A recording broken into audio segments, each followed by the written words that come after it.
अल्लाहि व बरकातुहू नहमदुहु व नुसल्ली व नुसल्लिमु अला रसूलिहिल करीम व अला आलिहि तय्यबीन ताहिरीन व अस्हाबिहिल अकरमीन अजमईन व अला मन तबिअहुम बि इहसानिन इला यौमिद्दीन अम्मा बाद। क़ाल तआला फ़ी शानि हबीबिहिल करीम इन्नल्लाह व मलाइकतहु युसल्लूना अलन नबी या अय्युहल्लज़ीना आमनू सल्लु अलैहि वसल्लिमू तस्लीमा अल्लाहुम्मा सल्लि अला सय्यिदिना मुहम्मदिन व अला आलि सय्यिदिना मौलाना मुहम्मदिन व बारिक वसल्लम। बिरादरान अज़ीज़, हम पिराने पीर सरकार गौसुल आज़म दस्तगीर रज़ियल्लाहु अन्हु की तालीमात के कुछ इक़्तिबासात को जानने की सआदत हासिल कर रहे थे। उन्हीं में हमने कल जाना था कि जो आदमी मोमिन की जो इब्तिदा हो और उसकी इंतहा कैसे होती है, कि एक ईमान वाले की जो इब्तिदा होती है वो अपनी ज़ात से होती है। वो अपनी ज़ात में सोचता है, अपने आप को जानता है, अपने आप को इस्तेमाल करता है, कोशिश करता है।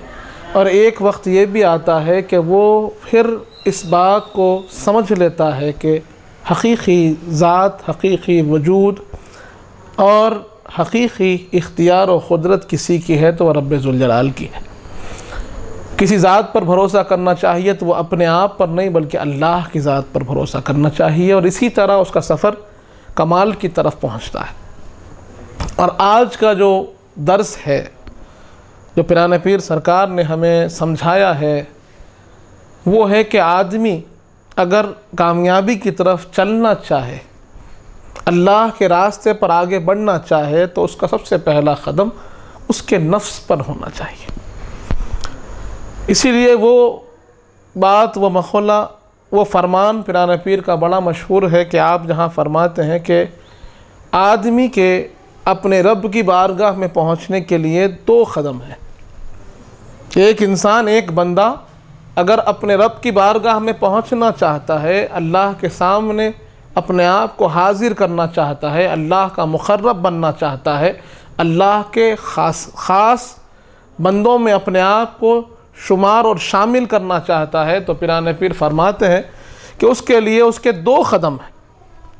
कि अगर वो बंदा एक कदम अपने नफ्स पर रख दे तो दूसरा कदम अल्लाह की बारगाह में होगा।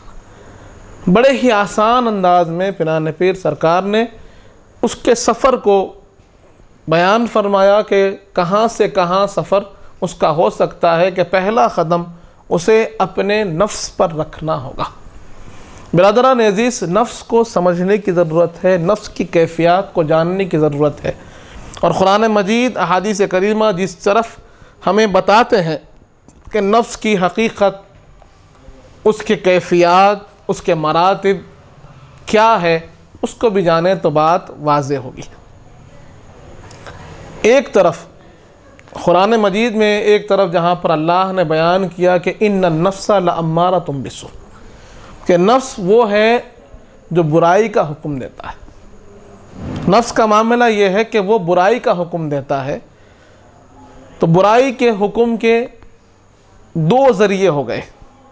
एक वो शैतान जो हमारे साथ पैदा हुआ, एक वो नफ्स जो अल्लाह ने हमारे अंदर रखा।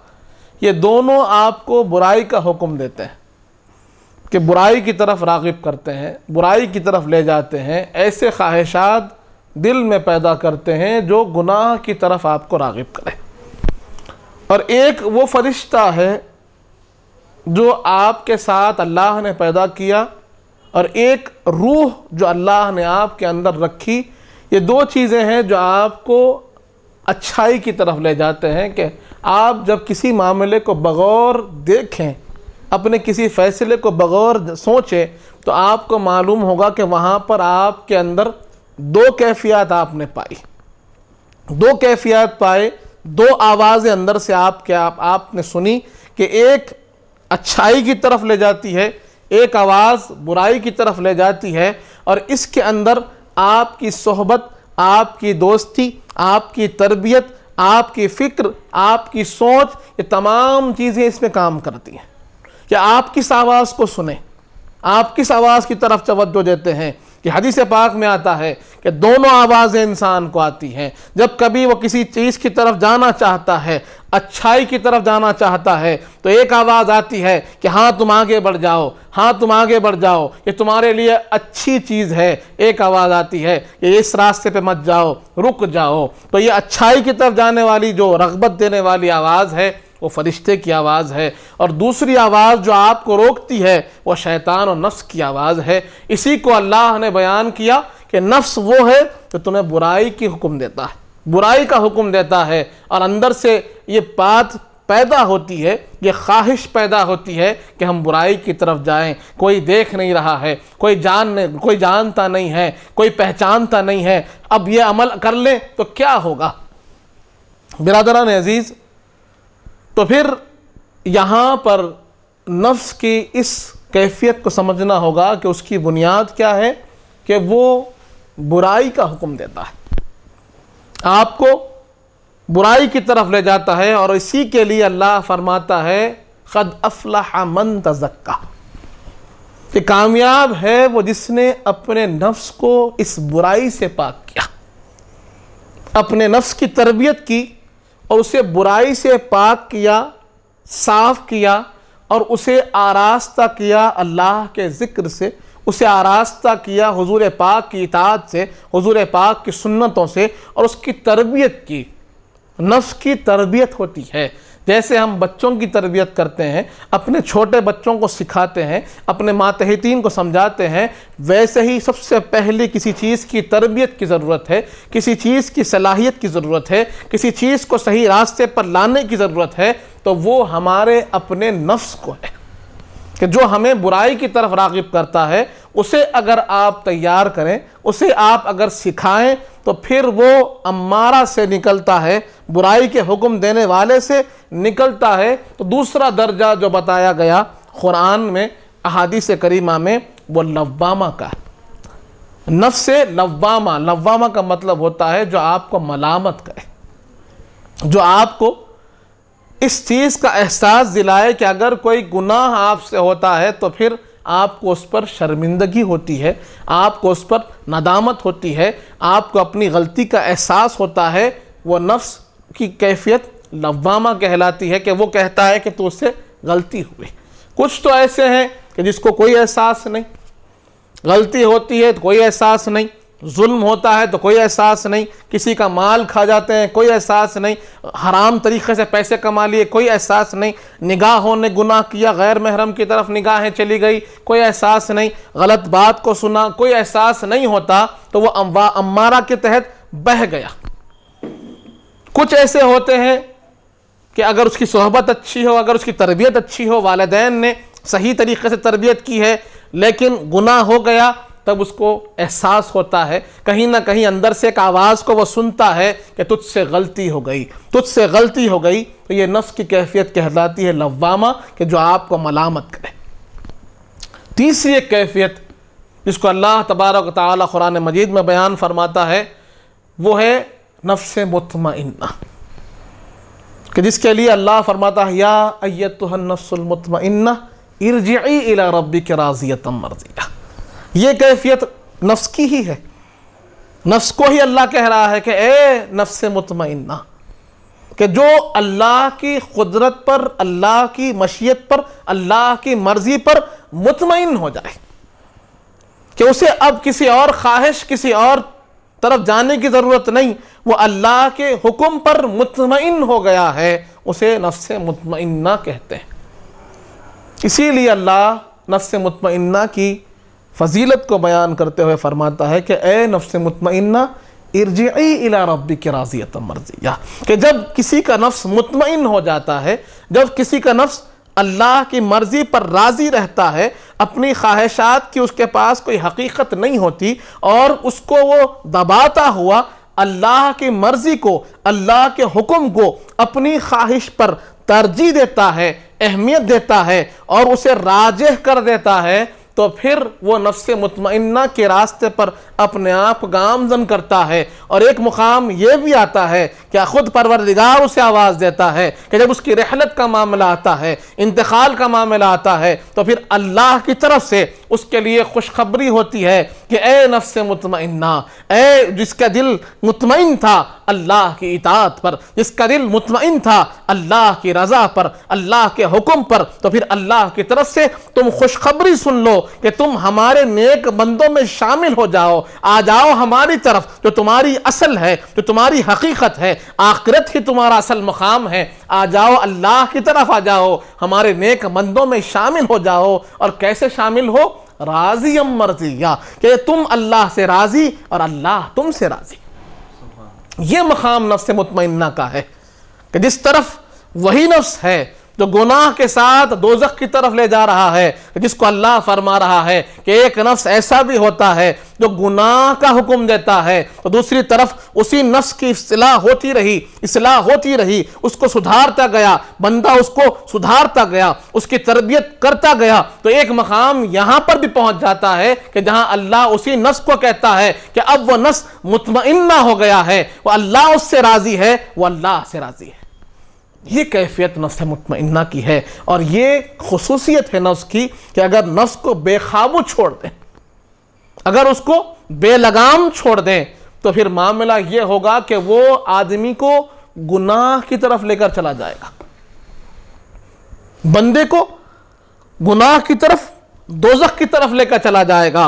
और अगर उसी नफ्स की तरबियत की जाए, उसकी इस्लाह की जाए, उसका तस्किया किया जाए, उसका तहलिया और तखलिया किया जाए, तो फिर मामला ये होगा कि फिर वो नफ्स मुतमइन्ना कहलाएगा और वो जन्नत की तरफ ले जाएगा, अल्लाह की रज़ा उसे हासिल होगी, अल्लाह के नेक बंदों में उसका शुमार होगा।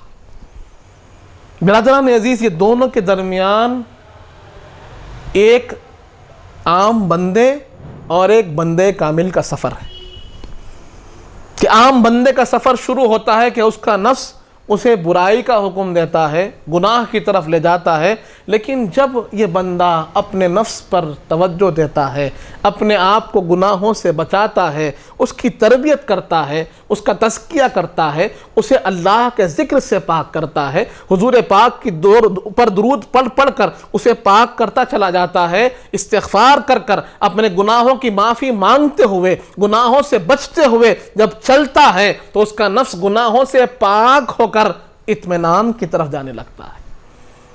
इसको अल्लामा बूसैरी रहमतुल्लाह अलैह ने बड़े प्यारे अंदाज में बयान फरमाया। आप फरमाते हैं कि नफ्सु कत्तिफली, नफ्स क्या है? छोटे बच्चे की तरह है। इन तुहमिलहु शब्बा अला हुब्बि रज़ा, कि अगर तुम छोड़ दोगे उसे, अगर तुम छोड़ दोगे तो वो दूध पीने की ख्वाहिश पर ही बड़ा हो जाएगा, उससे दूध खुद ब खुद नहीं छोड़ेगा। कि एक शीरखार बच्चा है, दूध पीता बच्चा है, अगर माँ उससे दूध नहीं छुड़ाती है तो वो खुद से दूध नहीं छोड़ता। उम्र बड़ी भी हो जाए, खाना खाने भी लगे, तब भी वो ये कहता है कि नहीं, मुझे दूध पीना है। और अगर उसके बाद आप फरमाते हैं कि अगर तुम उसे छोड़ दोगे तो वो दूध पीने वाला ही होगा। इन तफ्तिम हो यनफतिम, जब तक उससे छुड़ाओगे नहीं वो छोड़ेगा नहीं। ये मिसाल देकर आप समझा रहे हैं कि जैसे छोटे बच्चे की मिसाल है कि अगर उसकी आप हर जिद, हर बात मानते जाएंगे तो उसकी जिद खत्म नहीं होगी। आप ये नहीं कह सकते कि आज इसकी ये बात मान लूं, कल सुधर जाएगा, कल इसकी बात मान लूं, परसों सुधर जाएगा। वो नहीं सुधरेगा, उसकी जिद में और इजाफा होगा, उसके हट में और इजाफा होगा, वो और जिद्दी और हट्टी बन जाएगा। लेकिन जब आप उसकी तरबियत करेंगे, उसे समझाएंगे कि ये सही है, ये गलत है, ये तुम्हारा ये अंदाज गलत है, तुम्हें अच्छे अंदाज से, अखलाक से कोई बात को मांगना होगा, अखलाक के साथ पेश आना होगा। ये तुम्हारे लिए ख़राब है, ये नुकसानदेह चीज़ है, इससे तुम्हें बचना होगा, ये तुम्हारे लिए फ़ायदा बख्श चीज़ है, इस तरफ तुम्हें चलना होगा। जब तुम उस बच्चे की तरबियत करेंगे तो फिर वो सही रास्ते पे आएगा। उसी तरह नफ्स भी है कि जब हम अपने नफ्स की तरबियत करेंगे कि उसने ख्वाहिश की, हमने पूरी कर दी, उसने ख्वाहिश की, हमने पूरी कर दी, तो फिर ये ख्वाहिशात का सिलसिला लामुतनाही है, वो कभी ख्वाहिशें ख़त्म नहीं होंगी जब तक कि हम उसे रोकेंगे नहीं। किसी को यह ख्याल हो कि भाई इसने तो हलाल ख्वाहिश की है, तो आपको अपनी नफ्स की तरबियत के लिए हलाल ख्वाहिशात को भी रोकना होगा। उसके ख्वाहिशात और ज़रूरियात पे फ़र्क करना पड़ेगा। और ये ख्याल करना पड़ेगा कि अगर हम हर ख्वाहिश को मानने लगे तो फिर वो उसे बुराई की तरफ ले जाएगा। और आज हमारा मुआशरा इसी डगर पर चल रहा है, इसी रास्ते पर चल रहा है कि सुबह शाम यही कोशिश है कि हमारी ख्वाहिश को हम पूरा करें। हमने ये ख्वाहिश पूरी कर दी तो वो ख्वाहिश पूरी करें। बिरादरान अज़ीज़, पिराने पीर सरकार यही बताते हैं कि अगर तुमको अपने नफ्स को मुतमइन्ना बनाना है, अपने नफ्स को अल्लाह के साथ, अल्लाह की मर्ज़ी के साथ चलाना है और राज़िया मर्ज़िया बनाना है, तो फिर उसके लिए हमें अपने ख्वाहिशात को दमाना होगा, अपने आप को मखलूक़ात से तोड़कर रब से जोड़ना होगा। आज हमारी सारी निगाहें, हमारी सारी कोशिशें यही है कि फ़लाँ शख्स ने इसको पाया है, हम भी उसको पाएं। किसी का घर बड़ा, किसी की गाड़ी बड़ी, किसी का फ़ोन अच्छा, तो हमें यही ख्वाहिश हो रही है कि मुझे भी वो हासिल हो। यही हमारे मकसद हो गया है, ज़िंदगी का मकसद यही हो गया है कि ज़रूरियात ज़िंदगी के बाद हम अपना माल इस राह पे ख़र्च करें कि हमारी कोई ख्वाहिश पूरी हो जाए, चाहे छोटी हो चाहे बड़ी हो। लेकिन पिराने पीर फरमाते हैं कि तुम अपने माल को, तुम अपने जिस्म को, तुम अपने वक्त को उस रास्ते पे खर्च ना करो कि जहां तुम अपने ख्वाहिशात के गुलाम बनो, अपने ख्वाहिश को पूरा करने के लिए चलो, बल्कि तुम अपनी जान को, अपने जिस्म को, अपने वक्त को, अपने इल्म को, अपने माल को उस रास्ते पर खर्च करो जहां पर तुम रब की मर्जी को हासिल करो। ये बहुत बड़ा फर्क है। एक तरफ अपनी मर्जी, अपनी ख्वाहिश है, एक तरफ रब की मर्जी, रब की ख्वाहिश है। हमें यह जोचना है, हमें यह जानना है, अपने आप को इस तरफ रागिब करना है कि हम जो वक्त अपनी ज़रूरियात को मुकम्मल कर लिया, खाने पीने का सामान मुहैया कर लिया, सुबह शाम जीने का जो तरीक़ा, जो ज़रूरियात की चीज़ें हैं उसको हमने हासिल कर लिया। उसके बाद अगर अल्लाह ने हमें माल दिया तो आज हम क्या कर रहे हैं कि जहां हम कुछ जोड़े कपड़ों में रह सकते हैं, नए जोड़े खरीदते हैं, नए कपड़े खरीद रहे हैं। क्यों? क्योंकि ये हमारी ख्वाहिश है, ज़रूरत नहीं है। एक चीज़ ज़रूरत होती है, नेसेसिटी है, एक लग्जरी है। आज हमारे लोगों ने अपने जहनों में किसी चीज़ को ज़रूरत बना लिया है कि नहीं भाई ये ज़रूरत है। वो आपकी ज़रूरत नहीं है, वह आपकी ज़रूरत नहीं, आपकी ख्वाहिश है। और हम उसी रास्ते पर चल रहे हैं। हर एक फर्द, छोटा बड़ा, यही कर रहा है कि भाई ये नहीं तो ये कर लेंगे, पैसा आ गया तो ये कर लेंगे। अल्लाह ने दिया है, लेकिन इस बात को हम भूल चुके हैं कि जो माल हमने हलाल तरीके से कमाया है, सिर्फ हलाल तरीके से कमाना काफ़ी नहीं है, बल्कि उसको सही जगह खर्च करना भी ज़रूरी है। आपसे दो सवाल होने वाले हैं, हर एक बंदे से दो सवाल होंगे कि तुमने माल कमाया कहाँ से और खर्च कहाँ किया। कोई ये नहीं कह सकता कि मैंने हलाल जरिए से कमाया है तो मैं कहीं भी खर्च कर सकता हूँ कि नहीं। ये दोनों सवाल होंगे आपसे, हमसे, हर एक से। बिरादरान अजीज, तो यहां इस बात को गौर करने की जरूरत है, इस बात की तरफ तवज्जो देने की जरूरत है कि हम जब अपनी जरूरियात जिंदगी को मुकम्मल कर चुके हैं, जो हमारे खाने पीने का सामान है वो मुहैया कर चुके हैं, अपनी औलाद की ज़रूरियात की चीज़ें हैं वो मुहैया कर चुके हैं, हमारे जिस्म की जो ज़रूरियात है, छत है, कपड़ा है, रोटी है, इसको हमने मुकम्मल कर लिया, बच्चों की तालीम की ज़रूरियात को मुकम्मल कर लिया। उसके बाद अगर परवरदिगार आलम कुछ पैसे हमें अता किया है, ये उसकी अता है, हमारी कमाई कुछ नहीं है, जो कुछ दिया है रब ने दिया है। तो ये ख्याल पहले मजबूत रखें। उसके बाद सोचिए, हर एक फर्द तन्हाई में बैठकर सोचे कि हम अब उस पैसे का क्या कर रहे थे। अब तक हमने जो जिंदगी गुजारी है, हमने क्या किया? हमने अपनी कोई ना कोई ख्वाहिश ही पूरी की, जायज़ ही क्यों ना हो, बिल्कुल जायज़ ख्वाहिश हमने पूरी की, लेकिन हमने अपनी ख्वाहिश पूरी की। हमने उस माल को अपनी मर्जी के लिए खर्च किया, अपनी खुशी के लिए खर्च किया। बरखिलाफ इसके पिराने पीर फरमाते हैं कि बंदे मोमिन जब अपने इस माल को, अपने इस वक्त को, अपने इस ताकत को अपनी मर्जी के लिए खर्च ना करे, बल्कि अल्लाह की राह में, अल्लाह की मर्जी के लिए खर्च करे, तो फिर उसका रास्ता, उसका मकाम ये बुलंदी की तरफ जाएगा, फिर वो अल्लाह के रास्ते पर चलने लगेगा। बात बिल्कुल सिंपल है। क्या आप किसकी कर रहे हैं? अपनी मर्जी से कर रहे हैं तो आप अपने रास्ते पे हैं, अल्लाह की मर्जी से कर रहे हैं तो उसके रास्ते पे हैं। यह बात समझने वाली है। तो पिराने पीर यही फरमाते हैं कि जब बंदे मोमिन ख्वाहिशात को तर्क करता है, मखलूक को तर्क करता है, उनके देखने को, उनके जांचने को, उनके समझने को, उनकी निगाहों में बढ़ने और घटने को तर्क करता है और यह गौर करता है कि मैं अल्लाह की निगाहों में कहां हूं। क्या आज दुनिया की निगाहों में तो आज मैं करोड़पति हो गया, आज मैं तालीम याफ्ता होकर डिग्री होल्डर हो गया, आज मैं बहुत ज्यादा जो है अपने काम कर कर लोगों के पास मशहूर हो गया, लेकिन हमने क्या देखा?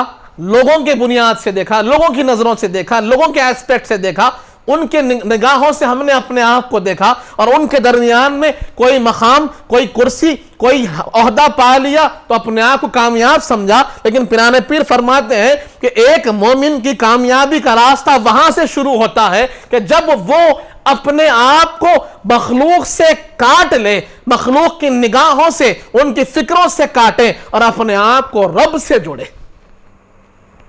अल्लाह ने इसी को फरमाया है, वतबत्तल इलैहि तब्तीला, कि तुम दुनिया से कटो और रब की तरफ आओ, अल्लाह की तरफ आओ। लेकिन आज हमारी सुबह शाम क्या कह रही है?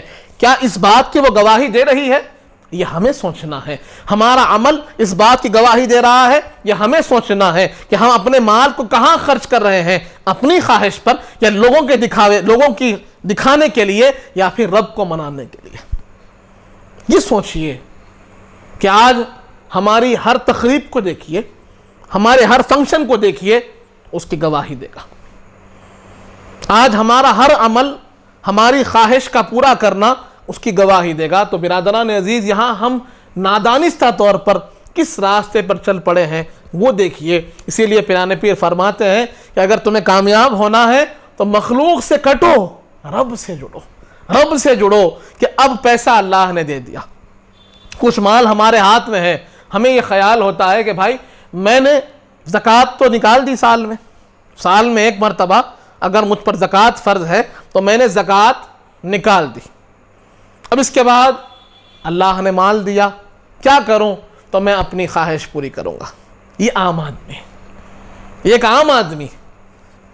लेकिन जो अल्लाह वाला होता है या फिर जो अल्लाह का मुक़र्रब बनना चाहता है तो फिर पिराने पीर फरमाते हैं कि वो ऐसा नहीं करेगा। वो ये देखेगा कि ये माल जो मैं अपनी ख्वाहिश के लिए खर्च कर रहा था, इससे बेहतर है कि मैं अल्लाह की खुशी के लिए खर्च करूं। अल्लाह किस अमल से खुश होता है उस अमल पर खर्च करूं, अल्लाह किस अमल से मुझसे राज़ी होता है उस अमल पर खर्च करूं। क्यों? बात क्या है? हदीस पाक की रोशनी में ये बात समझ में आती है। हदीस पाक में हुजूर पाक सल्लल्लाहु अलैहि वसल्लम ने इरशाद फरमाया कि बंदे मोमिन सिर्फ 3 चीज़ें अपने साथ ले जाएगा या 3 चीज़ें उसे हासिल होगी। एक वो ग़िज़ा जो उसने खा ली और उसे अपने जिस्म के साथ जला लिया, फना कर दिया। एक वो कपड़े जो उसने पहन लिए और उसको पहनकर उसने इस्तेमाल कर दिया, वो सीधा हो गए। और तीसरी चीज़ वो है जो वो अल्लाह की राह में खर्च किया, तो जो माल, जो पैसे से माल ग़िज़ा ख़रीदा था, ग़िज़ा खा लिया, जिस्म को लग गई, फना हो गई। जो कपड़े पहने थे वो सीधा हो गए, फट गए, फना हो गए। अब तीसरी चीज़ जो उसने अल्लाह की राह में खर्च किए वो बाकी रहने वाले। हुजूर पाक फरमाते हैं कि बाकी रहने वाला माल कौन सा है? तो खाया हुआ माल बाकी रहने वाला नहीं है, क्योंकि ये जिस्म फना होने वाला है, ये जिस्म फना होने वाला है। तो आपने इसको जितना भी खिलाया, जब ये जिस्म फना तो उसके साथ वो सारा माल भी फना। ये कपड़े जो हमने पहने हैं आज नहीं कल बोसीदा होने हैं, उसके बाद कोई और इस्तेमाल नहीं करेगा, तो वो कपड़ों पे जो हमने खर्च किया वो भी फना होगा। जो हमने घरदार बनाया, वो हमने अपने बच्चों के लिए छोड़ा, वो साथ नहीं चला।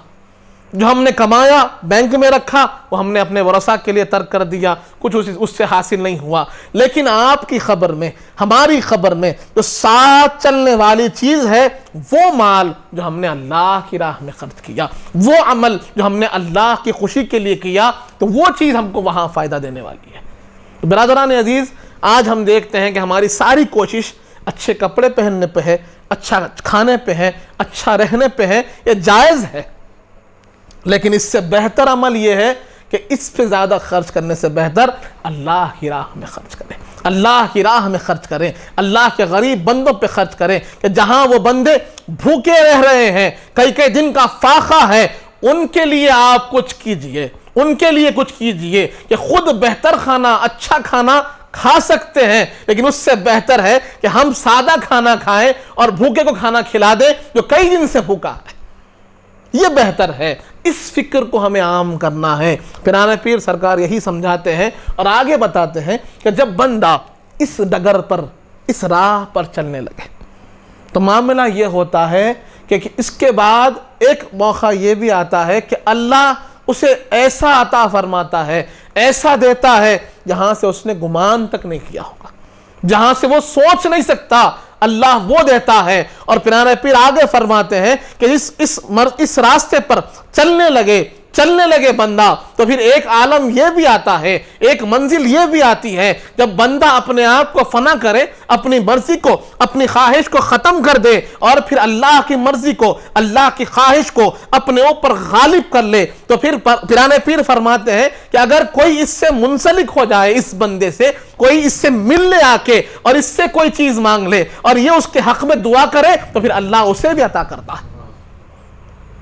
ये कैफियत पैदा होने लगती है क्योंकि इसने अपने आप को ख़त्म किया है अल्लाह के लिए, अपनी ख्वाहिश को ख़त्म किया है अल्लाह के लिए, अपनी मर्जी को ख़त्म किया है अल्लाह की मर्जी की खातिर। तो पिराने पीर फरमाते हैं फिर अल्लाह इसके ज़बान में वो असर देता है, अल्लाह इसकी सोहबत में वो असर देता है, अल्लाह इसकी निस्बत में वो असर देता है कि फिर अब ये मांगता है तो अल्लाह अता करता है, इनकार नहीं करता। जब ये कोई चीज़ से जुड़ जाता है तो अल्लाह उसमें बरकत अता फरमाता है। आज हम औलिया अल्लाह की ज़िंदगियों को पढ़ते हैं तो मालूम होता है कि हमने लाख बार दुआएं की, कुछ ना हुआ, जब किसी वली ने दुआ की तो फौरन कबूल हो गई। बात क्या है कि उन्होंने अपने आप को मिटाया है, किसके लिए? अल्लाह की खातिर। तो फिर अल्लाह ने उनको बाकी रखा है, अल्लाह ने उनकी मर्जी को अपनी मर्जी बना ली। क्यों? क्योंकि इन्होंने पहले अपनी मर्जी को, अपनी ख्वाहिश को अल्लाह के लिए मिटा दिया था।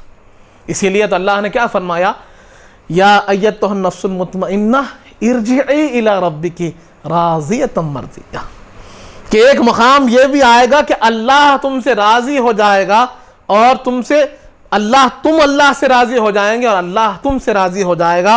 और जब अल्लाह तुमसे राजी होगा तो फिर तुम्हारे हर एक कौल, हर एक फेल में बरकत देगा, तुम्हारी निस्बतों में बरकत अता फरमाएगा। ये चीज़ है जिसको आज हमें अपनाने की, अपनी ज़िंदगी में अप्लाई करने की ज़रूरत है कि जब हम कोई काम कर रहे हैं तो वहाँ पर अपनी ख्वाहिश से ज़्यादा अल्लाह की मर्ज़ी को देखें, अल्लाह की ख्वाहिश को देखें कि वो हमसे क्या चाहता है। हमारा माल अपनी ख्वाहिश पर ख़र्च करने से बेहतर है कि हम अल्लाह की मर्ज़ी पर ख़र्च करें। ये आला मकाम है, ये अफजल अमल है। तो ये चीज़ें पिराने पीर हमें सिखा रहे हैं और हमारा काम है कि इस पर अमल करने की कोशिश करें। अल्लाह ताला से दुआ है, मालिक जब तक ज़िंदा रख, सलाम पर रख, मौत ईमान पर दे, वक्त नज़ा हुज़ूर पाक सल्लल्लाहु अलैहि वसल्लम का दीदार नसीब फरमा। मालिक हमें नेक और सालेह, मुत्तक़ी और परहेज़गार बना, हमारे गुनाहों को माफ़ फरमा, हमारे गुनाहों को नेकियों से तब्दील कर दे। मालिक हम में जो परेशान हाल है उनकी परेशानियों को दूर फरमा, हम में जो बीमार हैं उन्हें शिफ़ाए कामिला अता फरमा, हम में जो मखरूज़ हैं उनके क़र्ज़ों को अता फरमा।